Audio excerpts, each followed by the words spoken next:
Good morning, budgeting friends. Welcome back to Work Right Planner. On this channel, we talk about my budgeting journey as I learn about finance and try to pay off 6 figures worth of overall debt, including my house. Here I share my successes and my failures in hopes that I can provide a path so that nobody else makes the same mistakes I did. If you're a returning viewer, thank you so much for coming back and joining me. I'm excited to have you here. And if you're new here, pull up a seat, stay a while. Chill with us. So this month is one of those weird months where I have both paychecks on the same day, which works out nicely for me this month because I'm so far behind with filming and everything to get videos out to you guys. So hopefully it's going to give me a chance to kind of catch up a bit. I mean, I don't know how else to say it, but maybe it'll put me back on track, because I can actually do both paychecks in one video instead of having so many that are coming out. So let's hop to this one. I'm gonna actually zoom you in and we'll look at this. Okay, so as is my custom, I'm gonna treat each of these paychecks as if they came in on different days. This one, I actually had a lot of training that I needed to finish for the fiscal year end. So I got extra hours. I got $137.38. And so I'm gonna flip over to my excess income budget and we'll do the math there for what to do with this paycheck. Okay, so we've got paycheck on 7/14, YMCA 137.38. We are already budgeted $80, and we know that the change always goes to the buffer. I didn't write that up here, but it does. So we're going to take that 38 cents off, and subtracting that out is going to leave us with $57. It's not more than 100, so I don't get anything from it. So we've got debt, lipedema, Christmas, savings challenges, and eat out. My calculator is still not wanting to work very well, you guys. I think it might be dying.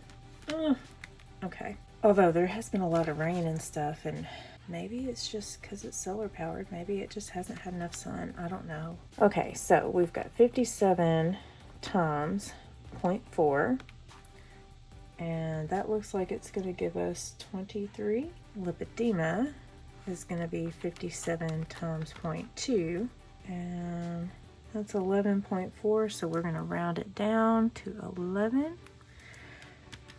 57 times 0.15 is 8.55, so we're going to round that up to 9 for Christmas and savings challenges.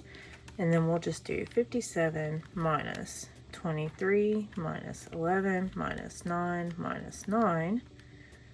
And that gives us $5 extra for eating out.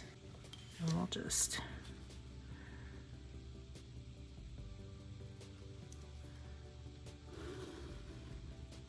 make us a line there.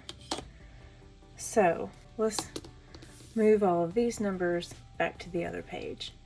Okay, so we know that the change is going to go to the buffer, so that is 0.38.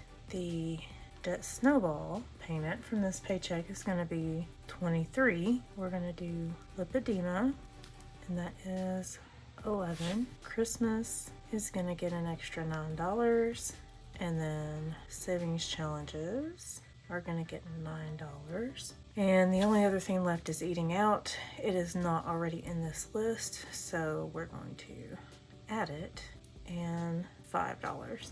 The rest of this should just carry right over. 5, 5, 18, 25, 12, 12, and 3. So we've got 80 plus 5 is 85, 38.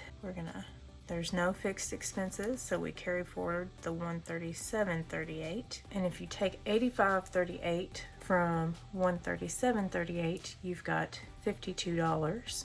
23, 34, 43, 52. So we've got $52 budgeted, and that means that we've got a plan for all of our money. 2 thumbs up, y'all. So now we need to move on to the other paycheck, since we've got this one budgeted out. All I have to do now is plug all of these numbers into that little spreadsheet that I keep in my purse, and it'll tell me how much money I need for cash envelopes and how much money I can spend. That's the beautiful thing about a budget, you guys. It is not restrictive. It is permission to spend as much as you want on that category.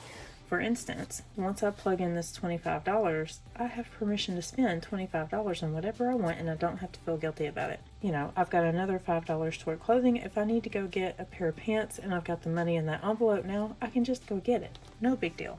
Beautiful. Beautiful thing. Highly recommend budgeting, obviously, or I wouldn't have a channel about it. Anyway, my actual paycheck amount for 7/14, I had overtime on this check, so $1,244.04, and that's not all of the overtime that I earned that particular week. We have something called split weeks, so I already know I'm going to end up with some overtime hours on the 7/30 paycheck. I just don't know how much it'll be. So that's good news, but it also means we have to go back and do the excess income plan again. So let's do that.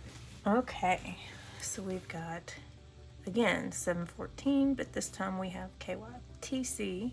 The actual amount of my check was $1,244.04. We had already budgeted $1,148, and the buffer always gets the change, so 0.04, and when you do that math, it comes out to be $96. Now, 96 is not 100, so I will not be getting anything into my envelope.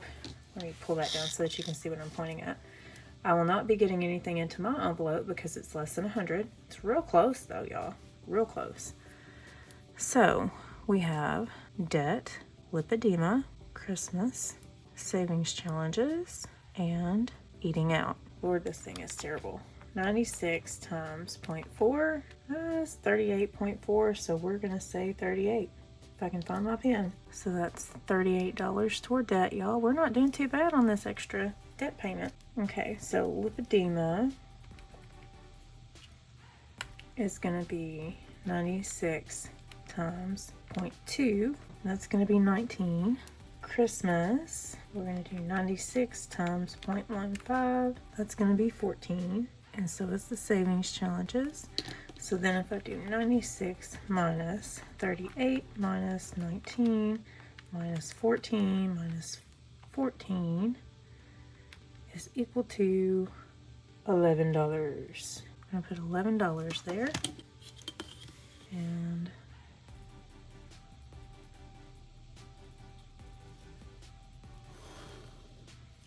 make our line. And now I just need to put this information on the other page.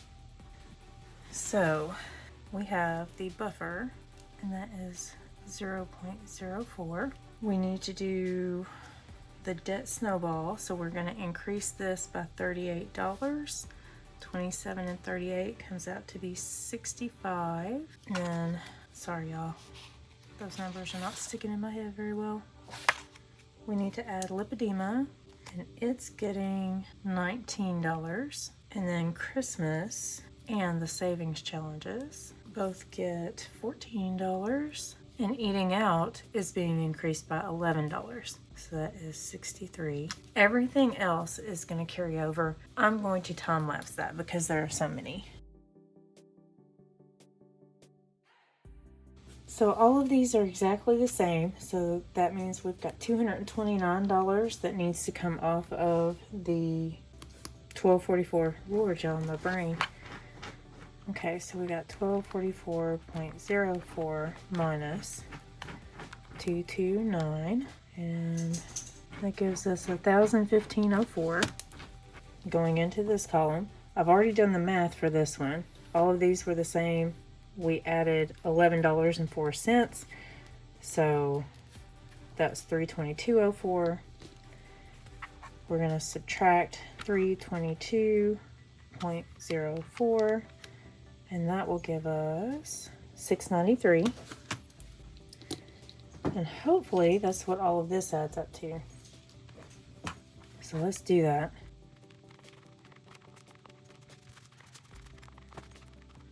And $693. There you go. And that gives us a zero-based budget for this paycheck also.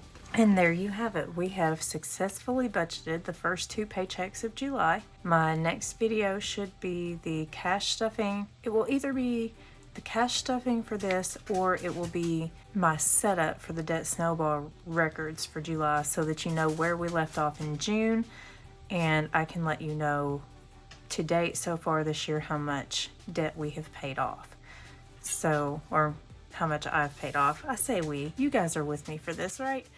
So it will be one of those 2. I'm not sure yet which one it will be. It depends on when I can get to the bank to pull this money out. But be sure to join me for whatever comes next. In the meantime, if you're still in the mood to watch, YouTube has put the best match for you on the screen. I will see you all next time. Have a great couple of days, everybody. Bye.